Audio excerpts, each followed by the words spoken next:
Bienvenue sur Exploratrice de rêves lucides.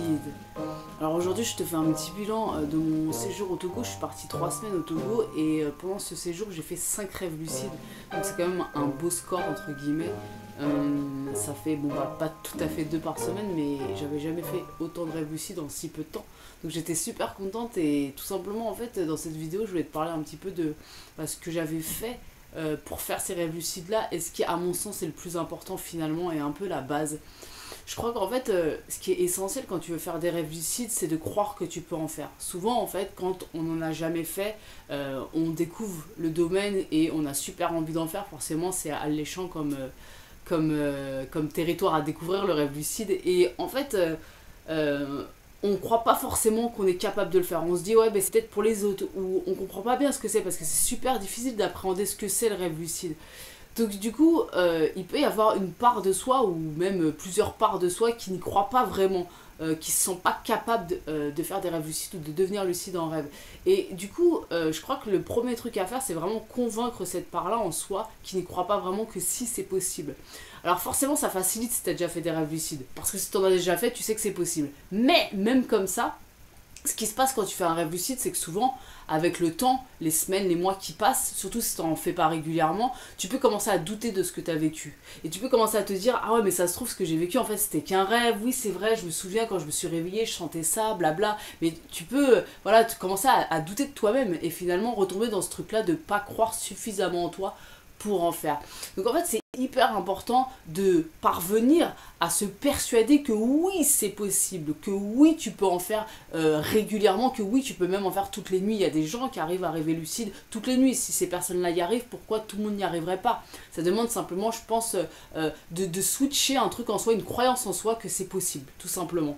Et qu'est-ce que j'ai fait? Parce que je suis partie de ce truc là en me disant, moi qui ai fait quand même beaucoup de rêves lucides dans ma vie, malgré tout je sentais qu'il y avait une part de moi qui sentait que c'était presque comme de la chance quelque part, comme si j'étais devenue lucide et ah bah ouais voilà je suis devenue lucide, super, trop bien, mais j'ai rien fait pour, et puis ça va peut-être pas se reproduire. Alors c'était pas posé en mots, mais je sentais qu'en moi j'avais cette part là en fait qui quelque part pensait que c'était peut-être de la chance, que j'avais pas forcément les capacités d'en faire constamment, etc. Et donc ce que je me suis dit, c'est que j'allais faire une méditation vraiment par rapport à ça. Enfin quand j'appelle méditation, simplement un soir je me suis posée, j'ai commencé à sentir un peu cette part en moi qui doutait finalement, et j'ai commencé à lui parler. Je commençais à lui parler, et en fait voilà, je ne veux pas te raconter tout en détail, mais je suis parvenue à une transe assez puissante, et il s'est passé tout un tas de choses, et j'ai senti que j'avais touché à un truc en moi. Bref, le soir même je fais un rêve lucide, déjà super intéressant.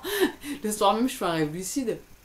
Et en fait, tous les rêves lucides que j'ai fait, et même pendant tout mon séjour, j'ai fait beaucoup d'autosuggestion, qui pour moi, ça va complètement avec le fait de se convaincre, parce que l'autosuggestion, c'est quoi? C'est le fait de se reprogrammer, avec certaines phrases bien précises, de se reprogrammer, donc d'aller agir directement sur la croyance. Si tu crois pas que tu es capable d'en faire, de te suggestionner à toi-même que si tu peux faire des rêves lucides, que si c'est possible, etc. Se reprogrammer tout simplement. Donc vraiment, ça a été tout mon travail des 3 semaines, ça a été ça en fait. Ça a été de chercher, entre guillemets, à me convaincre en me reprogrammant que si c'est possible de faire des rêves lucides toutes les nuits, que si j'en ai la capacité, etc. J'ai pas fait de test de réalité. Franchement, pendant ces 3 semaines, j'étais très occupée à plein d'autres choses. Donc c'est vrai que pendant la journée, je pensais pas spécialement aux rêves lucides. Je commençais à y penser le soir en me couchant. Et donc c'est à ce moment-là que je faisais tout mon travail d'autosuggestion. Donc j'ai pas fait de test de réa. J'ai même pas écrit vraiment mes rêves à part les rêves lucides. J'en ai écrit quelques-uns, quelques rêves qui étaient un peu plus intenses, notables par rapport à mon propre travail personnel. Mais sinon, j'ai même pas beaucoup écrit mes rêves. Donc voilà, c'était vraiment l'autosuggestion. Donc si tu es dans ce cas-là, si en fait tu sens en toi, c'est hyper important de venir sentir en toi, est-ce qu'il y a une part qui doute, est-ce qu'il y a une part qui se sent pas en capacité, ou est-ce qu'il y a une part qui croit que les rêves lucides qu'elle a fait dans le passé, c'était de la chance. En fait, si tu as ce truc-là, il faut absolument que tu te dises que la première des étapes, au-delà des tests de réalité, des méthodes d'induction, etc., parce que ça, finalement, c'est un travail qui vient après. Il faut vraiment que tu parviennes à te persuader et à te convaincre que oui, si c'est possible, tu peux faire des rêves lucides régulièrement. Et moi, la seule solution que je peux te proposer aujourd'hui, c'est vraiment... alors, soit tu peux le faire comme je l'ai fait, tout simplement aller à ta propre rencontre, entre guillemets, en méditant, en allant un petit peu sentir en toi cette part qui doute, ou alors... plutôt, parce que moi j'ai fait les deux, en faisant de l'autosuggestion à donf, le soir en te couchant, quoi, en te disant voilà, je sais pas quelle phrase est la plus adaptée pour toi, faut que tu testes plusieurs phrases, mais je deviens lucide en rêve, je deviens lucide en rêve par exemple, ou la prochaine fois que je rêve, je prends conscience que je rêve. Tu trouves la phrase qui te parle le plus, mais faut vraiment faut se bourrer le crâne quelque part, quoi. Faut se bourrer le crâne à donf avec ça. Et moi je suis convaincue que sur le temps ça paye. Moi je suis sûre et certaine que tous les rêves lucides que j'ai fait, la majorité c'était grâce à l'autosuggestion. Pour moi c'est vraiment la base avec l'écriture, avec le journal de rêve.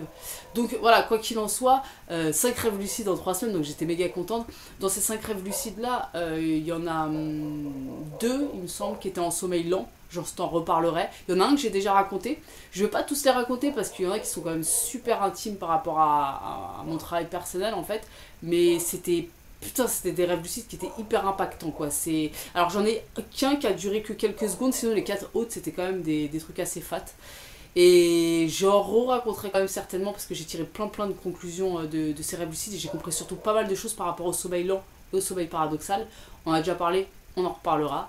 Donc voilà, n'hésite pas à me dire en commentaire, voilà, à me partager les derniers rêves lucides que tu as pu faire ou voilà, tes questionnements. Partager ton expérience tout simplement. Et on se retrouve demain pour une nouvelle vidéo. Ciao!